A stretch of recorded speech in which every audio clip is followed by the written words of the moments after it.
நமது வாழ்க்கையின் மிகப்பெரிய குழப்பங்களை பற்றி நீங்கள் தெரிந்து கொள்ள விரும்புகிறீர்களா? ஏன் இந்த பிரபஞ்சம் இப்படி சுழல்கிறது? ஏன் நமது மனம் எப்போதும் அமைதியின்றி அலைந்து திரிகிறது? ஏன் ஆன்மீகத்தில் சிலர் சமாதானம் கண்டுபிடிக்கிறார்கள், சிலர் இன்னும் குழப்பத்தில் மாட்டுகிறார்கள்? நான் இன்று அனைத்தையும் உடைத்து உங்களுக்கு தெளிவாகச் சொல்கிறேன்.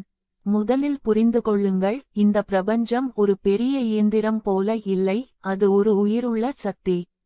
அது நீங்கள் நினைப்பதை விட புத்திசாலி.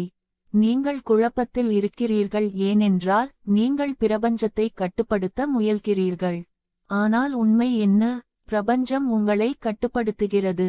உதாரணமா சொல்லலாமா? நீங்கள் ஒரு வேலை தேடுகிறீர்கள், நிறைய முயற்சி செய்கிறீர்கள், ஆனால் கிடைக்கவில்லை. ஏனென்றால் அந்த வேலை உங்களுக்கு சரியில்லை. பிரபஞ்சம் உங்களுக்கு சிறந்த ஒன்றை தயார் செய்கிறது. ஆனால் நீங்கள் கோபப்படுகிறீர்கள். ஏன் என்கிறீர்கள்? இதுதான் முதல் தவறு. பிரபஞ்சத்தை நம்புங்கள். அது உங்கள் அம்மாவைப் போல, சில சமயம் கடுமையா இருக்கும், ஆனால் எப்போதும் உங்கள் நல்லதுக்காகவே செய்யும்.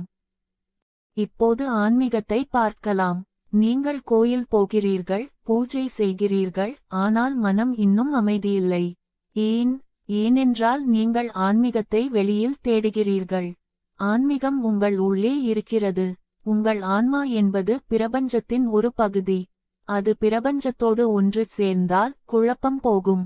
மக்கள் தவறு செய்கிறார்கள் என்னவென்றால், ஆன்மீகத்தை ஒரு டீலா பார்க்கிறார்கள். கடவுளே, எனக்கு இதைத் தா என்று கேட்கிறார்கள். ஆனால் கடவுள் உங்களுக்கு அது தந்தால், நீங்கள் அதை இழந்தால் என்ன ஆகும்? அதனால் முதலில் உங்கள் மனதை சுத்தம் செய்யுங்கள். ஒரு நாளைக்கு 10 நிமிடங்கள் கண்களை மூடி, உதாரணமா சொல்லுங்கள், நான் இந்த வார்த்தையில் இருக்கிறேன். பிரபஞ்சம் என்னுடன் இருக்கிறது. இப்படி செய்தால் உங்கள் ஆன்மா தூண்டல் பெறும். நான் சொல்லும் உண்மை, ஆன்மீகம் என்பது அறிவு அல்ல, அனுபவம். நீங்கள் அனுபவிக்காமல் படிக்கிறீர்கள், அதனால் குழப்பம். மனம் பற்றி பேசுவோம். நமது மனம் ஒரு குதிரை போல, கட்டுப்படுத்தாவிட்டால் எங்கேயோ போய்விடும். நீங்கள் குழப்பத்தில் இருக்கிறீர்கள் ஏனென்றால், மனத்தை கட்டுப்படுத்துவதற்கு முயற்சி செய்யாமல், அதோடு போய் சுற்றுகிறீர்கள். உதாரணமா, உங்கள் காதலி அல்லது கணவர் உங்களை விட்டு போனால், மனம் சோகத்தில் மூழ்கும். நீங்கள் ஏன் அப்படி நடக்கிறார்கள், ஏன் என்கிறீர்கள்? ஆனால் உண்மை என்ன? அது உங்கள் பாடம். பிரபஞ்சம் சொல்கிறது, நீங்கள் ஒருவரையொருவர் சார்ந்து இருக்க வேண்டியவர்கள் இல்லை, உங்கள் ஆன்மாவில் சார்ந்து இருங்கள். அதனால் முதல் படி, மனத்தின் எண்ணங்களை பார்க்குங்கள். ஒவ்வொரு எண்ணமும் வரும்போது, அது உண்மையா என்று கேளுங்கள். 90 விழுக்காடு எண்ணங்கள் பொய். அவற்றை விட்டு விலகுங்கள்.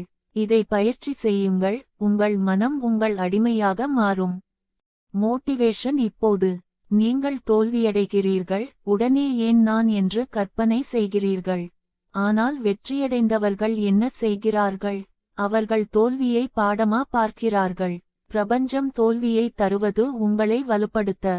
நீங்கள் தவறு செய்கிறீர்கள் என்னவென்றால், வெற்றியை வெளியில் தேடுகிறீர்கள். வெற்றி உங்கள் உள்ளே இருக்கிறது. ஒவ்வொரு நாளும் காலையில் எழுந்து, நான் வலுவானவன் என்று சொல்லுங்கள். உங்கள் இலக்குகளை எழுதுங்கள், ஆனால் பிரபஞ்சத்தை நம்பி விடுங்கள்.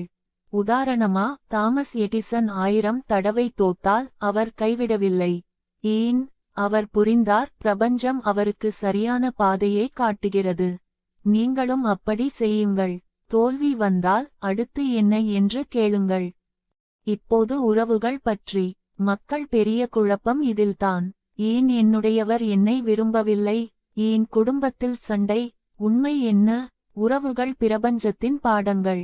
நீங்கள் ஒருவரை மாற்ற முயல்கிறீர்கள், அது தவறு. முதலில் உங்களை மாற்றுங்கள். உங்கள் ஆன்மாவை சுத்தம் செய்யுங்கள், அப்போது பிரபஞ்சம் சரியான மக்களை அனுப்பும். குழப்பம் வரும்போது அமைதியா இருங்கள்.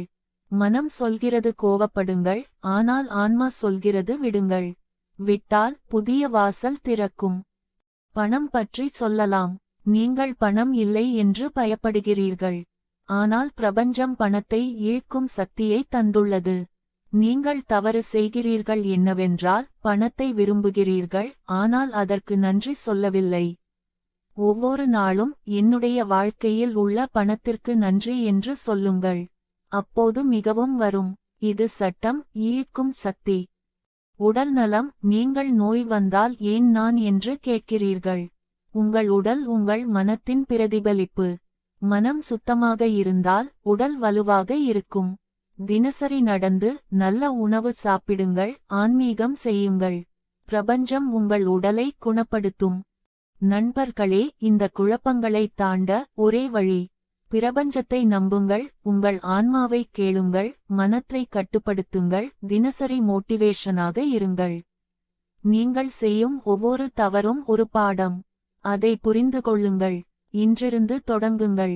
உங்கள் வாழ்க்கை மாறும். நான் உங்களுடன் இருக்கிறேன். நன்றி.